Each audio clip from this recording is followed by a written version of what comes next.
Hello friends, प्राशन पे channel में आपका स्वागत है। और आज मैं आपके लिए लेके आया हूँ CO2 एयर पिस्टल्स की प्रिकॉशंस या केयर की वीडियो। ठीक है, बेसिक एयर पिस्टल आपको पता होगा, आपको कहीं पे भी गली कुचों में मिल जाती है, मेले में गुब्बारे फोड़ने वाली बोल के बेचते हैं। नीचे करा, छड़ा डाला, सीधा करा, चलाती है। बेसिक एयर पिस्टल होती है, 1000, 2000, 3000 तक आ जाती है। स्प्रिंग होता है, स्प्रिंग से चलती है।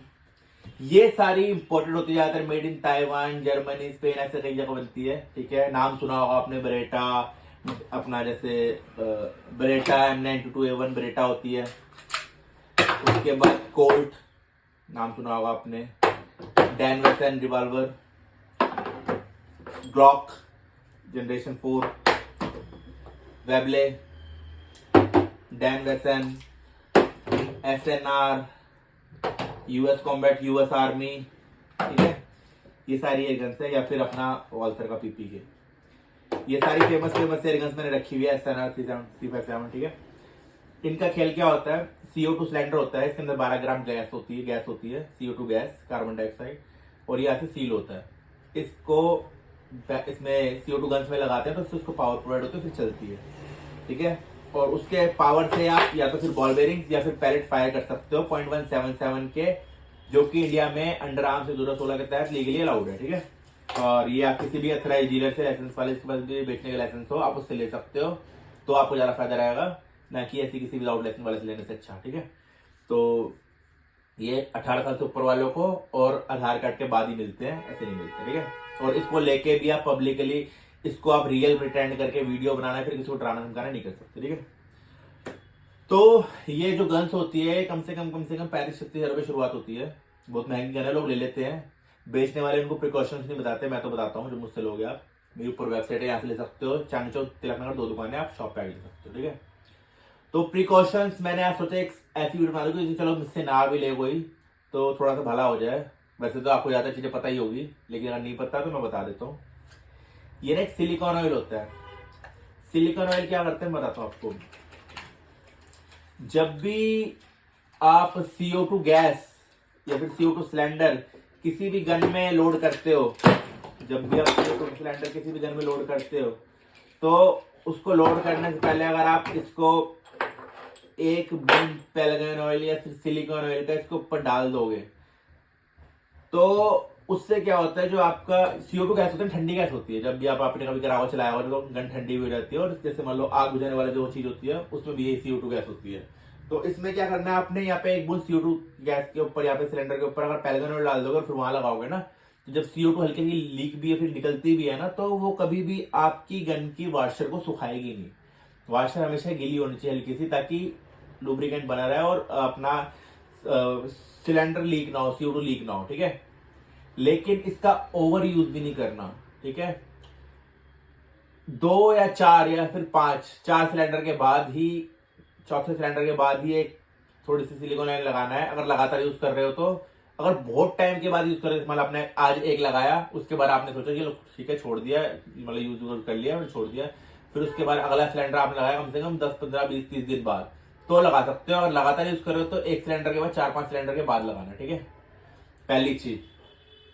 दूसरी चीज, कभी भी सिलेंडर को लगा हुआ छोड़ना नहीं है। वैसे ज्यादातर गन्स में लिखा होता है कि warning, remove CO2 capsule when storing for long period. देखो किस्मत है, अगर आपने डाल के छोड़ दिया, हो सकता है कि आपका सिलेंडर लगाने के बाद भी बहुत जिंदगी भर चल गई, कोई दिक्कत नहीं। ठीक है, किस्मत है।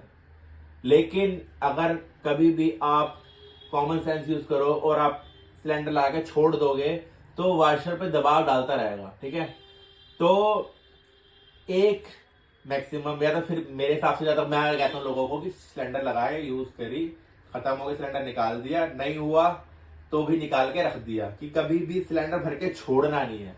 अगर आपने सिलेंडर लगा के टाइट करके छोड़ दिया तो वाशर पे दबाव डालेगा। और अगर आपको ऐसा है कि भाई इमरजेंसी के लिए यूज करना, तो आप एक चीज कर सकते हो, जैसे ये आती है, आपने सिलेंडर लगाया, गीला करा,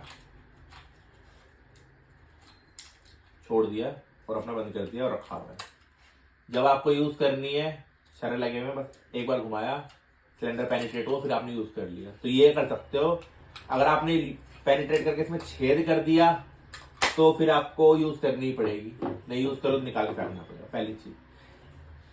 CO2 सिलेंडर कोई खिलौना नहीं है, ये हार्मफुल होता है। अगर आप एकदम से इसमें सुई मार दो या फिर बहुत बुरी तरह गिर गया तो ये हाथ में एक्सप्लोड भी हो सकता है। तो मेटल है, लेकिन वो CO2 गैस बड़ी तेज लगती है, 12 ग्राम है लेकिन बहुत तेज लगता है। थोड़ा ध्यान रखना अपने हाथ वाथों बचा के, ठीक है। ठीक है, पहले का इनमें हो गया, ये हो गया। ये आते हैं बॉल बेरिंग्स इंपोर्टेड या फिर इंडियन में भी, जो गन शॉप पे मिलते हैं या गन से रिलेटेड वाली चीजों पे मिलते हैं, वही यूज करना। सस्ते आते हैं वो वाले जो अपना साइकिल मार्केट में मिलते हैं या फिर साइकिल की जो बॉल बेरिंग होती है वो, लेकिन वो फंस जाते हैं। वो मैं भी यूज करके देख चुका हूँ, बहुत सारे लोग यूज करके देख चुके होंगे। वो वाले छर्रे का अगर आप पहली बार पूरा नाप भी लोगे ना तो भी थोड़ा सा फर्क होता है उसमें एमएम का, हल्का सा। तो वो ना यूज करो, इंपोर्टेड करो, या फिर जो गन्स के लिए स्पेशली बने हो 0.17 से इंपोर्टेड के लिए वो यूज करो। पैलेट का भी यही खेल है, थोड़ा हैवी क्वालिटी का, अच्छी क्वालिटी का यूज करना, ना कि बहुत ज्यादा हैवी क्वालिटी का। अगर आप स्लग्स वगैरह यूज कर सकते हो वो इतना पावर झेल नहीं पाएगी CO2 वाली, ठीक है। गन्स खराब कैसे होती है? रफ यूज करने से, खड़ खड़ खड़ ठीक करने में लगे हुए हो, टिक टिक टिक दबाने में लगे हुए हो, मैगजीन जब निकालो नीचे हाथ नहीं रख रहे। बहुत लोगों में केस ये आता है, मैगजीन के नीचे हाथ नहीं रखा और मैगजीन सीधा नीचे जमीन पे गिरी ढक करके और लीक हो गई, ठीक है। मेरे कस्टमर एक एक दिन में लीक कर देते हैं। पहली चीज कि जब भी आप मैगजीन का दबाव बटन, यहाँ से बटन होता है ज्यादातर के सब में, ज्यादातर यहीं पे होता है बटन। जैसे आपने बटन दबाना है तो हाथ नीचे रखना है कि अगर गिरे ना, ठीक है। ग्लॉक में आजकल एक दिक्कत आ रही है, लोग बंद कर देते हैं, ठीक है, और सोचते हैं भाई अभी बंद हो चुकी है, ठीक है। अभी आप हिलाओगे फिर खींचोगे तो निकल जाएगा। एक क्लिक की आवाज आती है, ध्यान रखना, क्लिक की आवाज आई, उसके बाद भी डबल केयर करने के लिए एक बार खींच के देख लो, नहीं निकल रहा बस, ठीक है। ढक करके करा और फिर अगर खींच के देख लो नहीं निकल रहा, फिर आप यूज करो। और यूज भी करना तो ऐसे करो जितनी आप सेफ्टी यूज करोगे उतनी गन आपकी चलेगी, क्योंकि बहुत महंगी गन है, ठीक है। जब भी आप किसी भी ब्लोबैक गन को यूज करते हो तो कभी भी यहाँ पे कहीं पे हाथ नहीं लगाना। अगर आपने यहाँ पे हाथ लगाया तो आपके हाथ पे चोट लग सकती है, ठीक है। रिवॉल्वर से अगर आप निशाना लगा रहे हो तो ऐसे लगाने में कभी कभार होता है कि निशाना हिल जाता है, क्योंकि थोड़ा ट्रिगर टाइट होता है, हिल जाता है। तो इजी निशान लगाने के लिए इसको पीछे कर लो, फिर लगाओगे तो थोड़ा इजीली दबेगा, ठीक है। और जैसे अपना ये PPK के बारे में बताता हूँ। कई लोग क्या करते हैं, पीछे कर देते हैं, फिर वो समझ नहीं आता कि फिर पीछे से आगे कैसे आएगा। अगर इसको आगे लेके आना है PPK को, मैगजीन का दबाया बटन, ठीक है, मैगजीन पूरी निकालो, फिर हल्की से निकाल के फिर पीछे खींचोगे तो आगे आ जाएगा, ठीक है। फिर यूज कर सकते हो, ठीक है। इसका लॉक यहाँ होता है, ठीक है। और अपना सबसे ज्यादा दिक्कतें क्या आती है, जो ये वाली जो गन्स होती है ना, जैसे मान लो जिनके ऐसे स्क्रूज होते हैं, स्क्रू को बहुत ध्यान से यूज करना है। जितना हो सके शुरुआत में हाथ से यूज करो, फिर उसके बाद एलन की से यूज करना, नहीं तो चूड़ी खराब हो जाती है, ठीक है। और बहुत ज्यादा टाइट करके चूड़ी फंसाने भी नहीं हमेशा, ठीक है। हाथ रखना है हमेशा।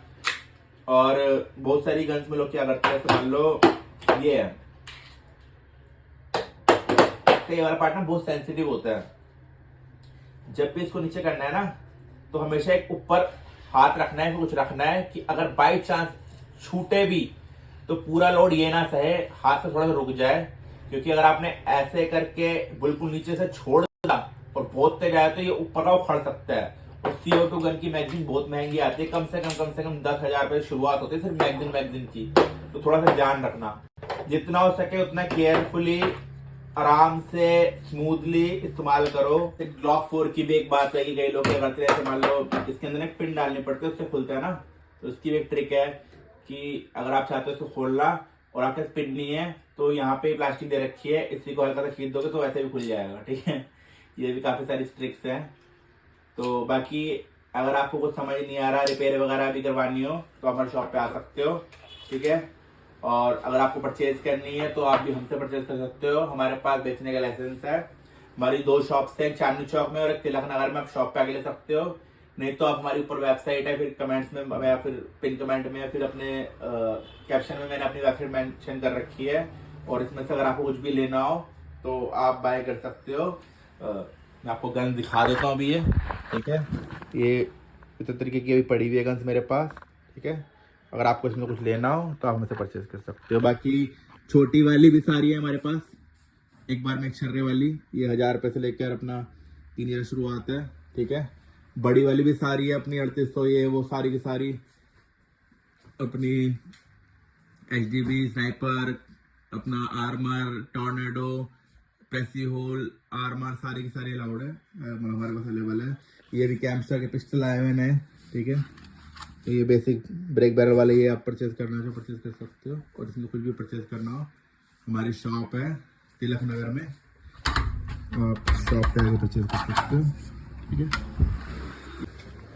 और ऐसे में थैंक यू। हम सिर्फ .177 और 4.5 mm कैलिबर की एयरगन्स में डील करते हैं, जिसके लिए इंडिया में आर्म्स एक्ट 2016 के अंतर्गत लाइसेंस की कोई जरूरत नहीं है, लेकिन इसके लिए आपके पास आधार कार्ड होना आवश्यक है। हम किसी भी तरह के वायलेंस को प्रमोट नहीं करते हैं। ये एयरगन सिर्फ टारगेट शूटिंग प्रैक्टिस के लिए होती है, और इसका गलत इस्तेमाल करने पर आपके खिलाफ उचित कानूनी कार्रवाई की जाएगी।